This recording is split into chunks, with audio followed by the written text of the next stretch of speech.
పువ్వులు నీ పెదవుల నవ్వులుగా గునుగు పువ్వులు నీ గుండె సవ్వడిగా కంది పువ్వులనే కంటి పాపలుగా సీతా జడపు పూలు చేరి నీ చీరలాగా మారి ఆడబిడ్డలాగా నిన్ను తీర్చిదిద్దుతుంటే నారుల్లా ఊరేగరావే.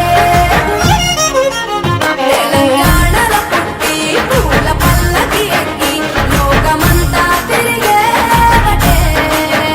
పాలసంద్రం పూలే పూల సంద్రాలయ్యి నిన్ను అభిషేకించేనే. మెట్టి నిల్లు వీడి చెల్లి పుట్టి నిల్లు చేరే వేళ అట్టరాని ఆనందాలే